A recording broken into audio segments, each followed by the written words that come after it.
The New Year's is one of my favorite times of the year just because this is the time to really set my financial goals. I know that some people really don't want to think about their financial goals or set any goals really because of the fear that they might just not accomplish them. And that's okay. It's the fact that you set the goals and you're able to go at them and really work towards them that means the most in this case. Trust me, I don't reach all of my financial goals, especially not the ones from last year or the year before, just because we never know what's going to happen during the year. All we can hope for is, at the very least, we set a goal and we worked toward it. And that's what I'm going to do as part of this video. I'm going to talk about some of my 2022 financial goals, and hopefully that will help you set your own financial goals as well. Historically, personally, I do set my own financial goals and I write them down. And specifically, I write them down on Reddit.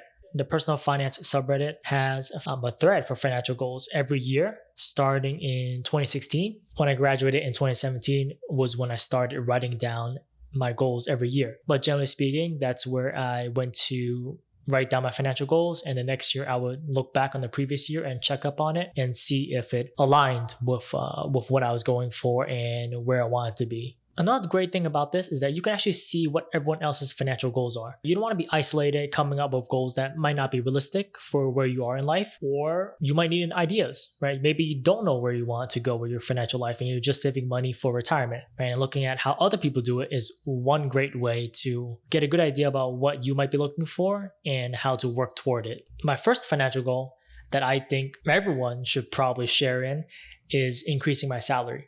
We've had record levels of inflation this past year. I'm sure all of you've heard about it. The Federal Reserve has said that this inflation will be temporary, right? It's not here to stay. But now we're seeing possibly a different story.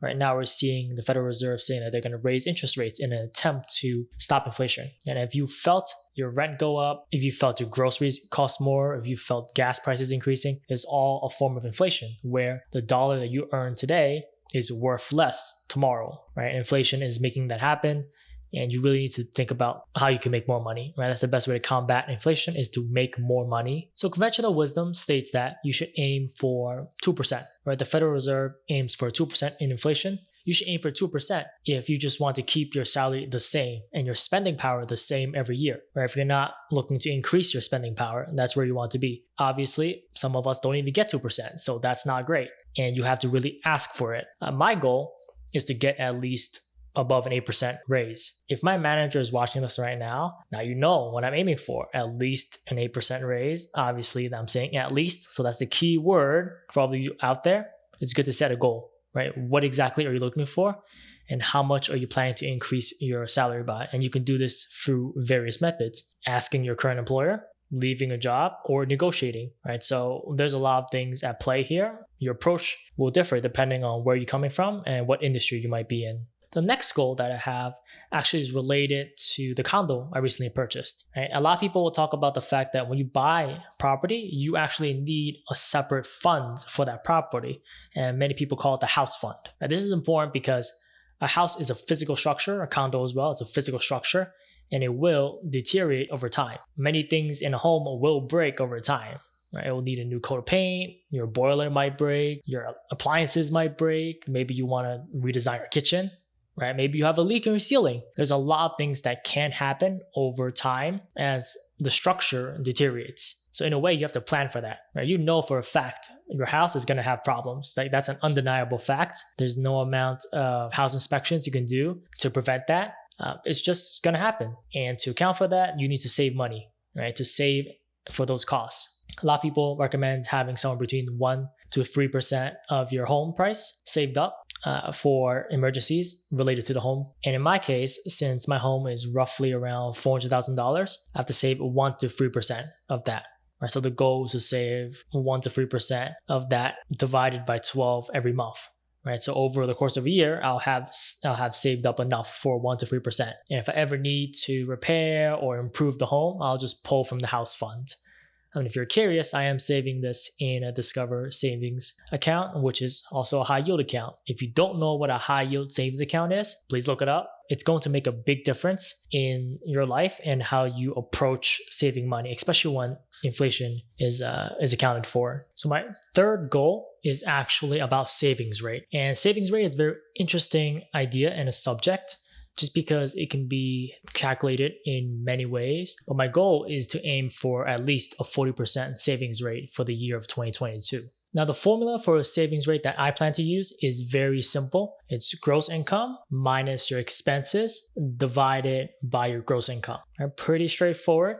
Now, if you don't know what gross income is, it's basically all the money that you bring in. So, for example, it could be the money that you bring in from your job, plus the money you bring in from your side hustle, and so on. And this is before taxes or benefits or anything else that might come out of it before it gets to your bank account. For me, my expenses are any money that basically leaves my hands. Right? This includes money I never see and is outside of my control. For example, taxes. I don't get to control how much I pay in taxes for the most part, and that'll come off my salary before I even see it, but I include that here as well. So some people don't like this formula because you can never reach 100% because you're always going to have taxes taken out of your gross income.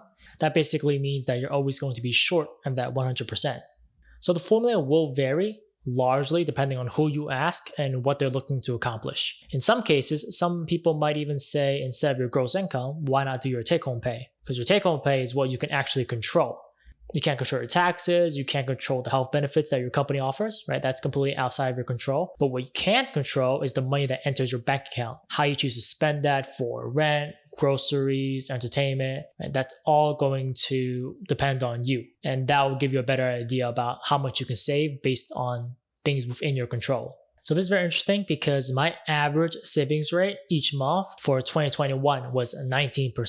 So 19% is very far from 40%, which is my goal. But again, like I mentioned at the beginning, when you plan your financial goals, try to make them stretch goals. Try to make them something that maybe is not easy to accomplish, right? Because if it was easy to accomplish, why make it a goal in the first place, right? That's more of a task. So the idea is to make it difficult and also try to make it realistic, right?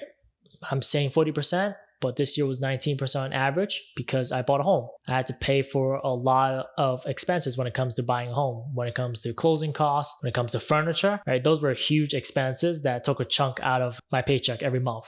My fourth goal is something related to YouTube, right? I started this channel with the whole goal of, and I never really talked about why I started this channel, but the whole goal is to really financially educate people. I started teaching classes to CUNY students, to CUNY alumni in hopes that they'll be financially prepared, much like I was when I started doing my own research. But before that, after I graduated, I had no idea what to do. Hopefully this channel will step in, give you a good idea, keep it lighthearted, right? Share my personal experiences, but also help others throughout their life when it comes to financial planning.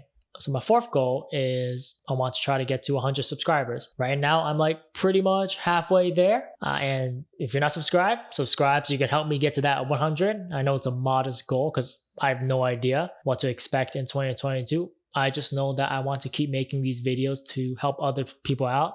I know I put YouTube as a financial goal, and it's true, right? YouTube potentially can generate revenue, can be a side hustle. But for now, it's mainly for myself and the people that I teach at CUNY and anywhere else that is willing to have me. I strongly encourage you to set your own financial goals because it will make a big difference. And if you don't know what financial goals you want to set, feel free to check out the subreddit, personal finance, and check out 2022. What are other people thinking about and how are they planning toward it? I know some of these goals may seem outrageous. That's fine. Just keep in mind that we got to take baby steps, right? We got to take small steps to get to where we want to be. Try not to be jealous, right? Try not to feel intimidated by other people who feel like they may be way ahead. Right? Don't be intimidated by the Bitcoin millionaire who was 21. They made choices, you made choices, right? We're all in different places. Just keep in mind that the goal is to improve and get better every year until you are where you want to be financially. If you want, feel free to share one financial goal down below. If not, that's fine.